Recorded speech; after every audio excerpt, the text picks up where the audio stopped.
If you're talking about Hong Kong cinema in the 80s and 90s, which was really its golden age, Ringo Lam is, to my mind, one of the greatest directors to come out of that era. Lam is the mad dog of movie directors and of Hong Kong filmmaking. He is angry, he is vicious, and every one of his movies is like getting a punch to the face.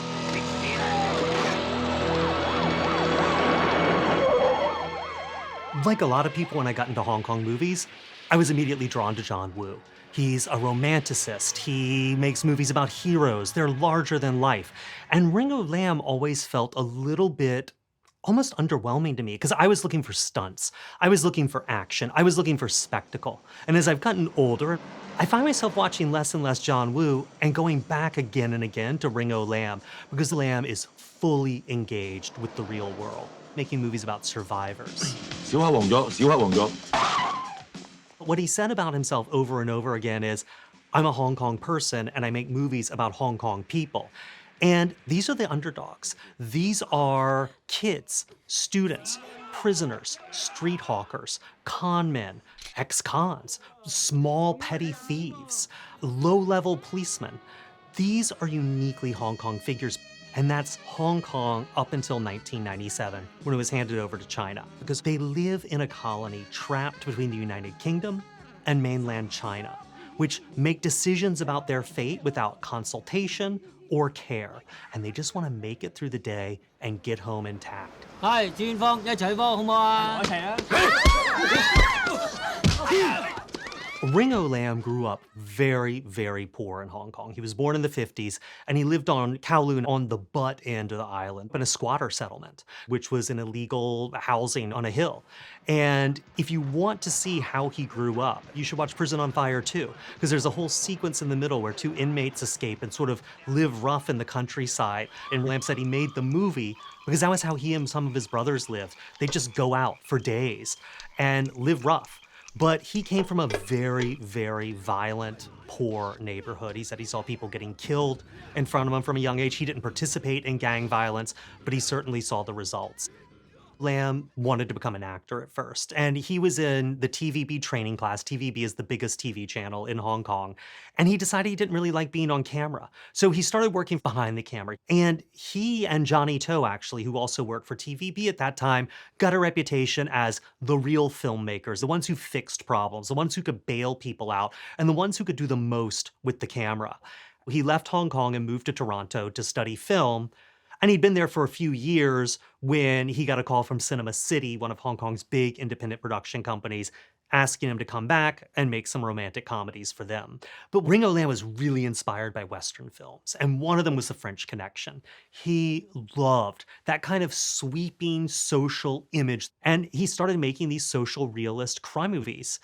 Lam really made the films that define his career in 10 years, between 87 and 97. And the core of those are what's known as the On Fire movies. Ringo Lam didn't care about the titles, the bosses picked them. He cared about the stories. But it's really useful to look at the On Fire movies as a trilogy plus one. City on Fire, Prison on Fire, School on Fire, and then Prison on Fire 2. City on Fire was the movie that sort of broke him out. Got him Best Director, it got Chow Yun-fat Best Actor, and it really was the first of these movies looking at what the powerless people in Hong Kong, what their lives were like.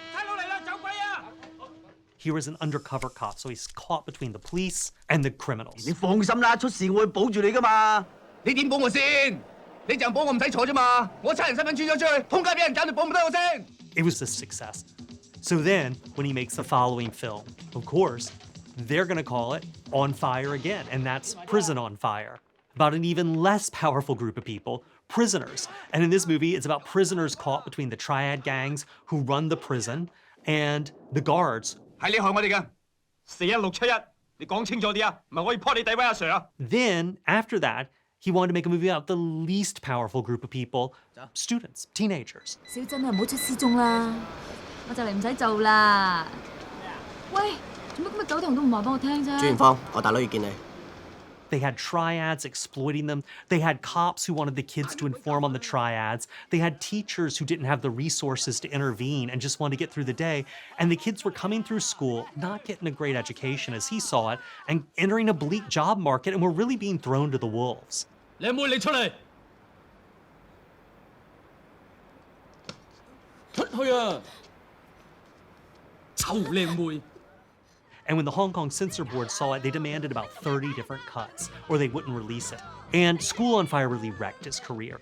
It did okay, but it got Lam a reputation for being difficult, for being controversial, for being dark. And then the head of Cinema City came to Ringo Lam and was like, Ringo, look, make me a sequel to Prison on Fire, which had been a huge, huge hit. And Ringo Lam sort of didn't want to do it, but he realized that actually he felt like his portrayal of prison had been a little too simple, because there's a third force these prisoners were trapped between. 我哋喺度成日俾啲貴豬仔趌，又成日俾啲狗寒，就係因為我哋喺呢度冇字頭，冇人照啫嘛。The mainland Chinese inmates who were locked in a struggle with the Hong Kong gangs, so he really made Prison on Fire 2 about them. 大家都揸筷子食飯，又咪揸刀叉，想食翻餐安樂茶飯咁艱難。 Ringo Lam really captured international attention in the early 90s with Full Contact, which is his least Hong Kong movie. I mean, half of it shot in Thailand. It's one of his least successful films at home and his most successful film overseas.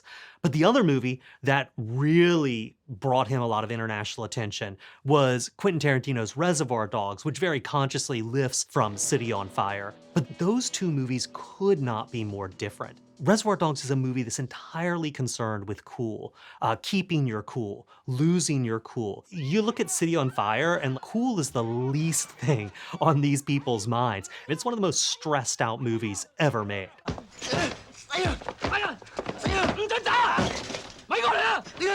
Something that gives Ringo Lam's movies a really unique feeling of Hong Kong realism is the fact he shoots on location.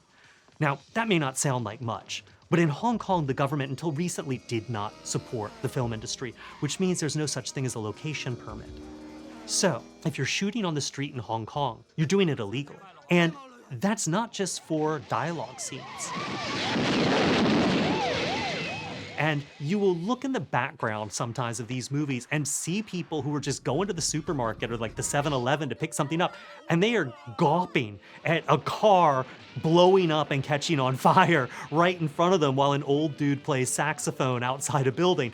They are like, what is going on right here? And Ringo Lam always said shooting on location like this gave his movies this really edgy energy, that they were always teetering on the brink of chaos. His characters are always moving. They're always going places, which is a very Hong Kong thing. Hong Kong's one of those cities that never holds still. You're always on your way to your second job. You're always on your way home from work. His characters are always on their way from here to there, and they usually get the crap kicked out of them in between.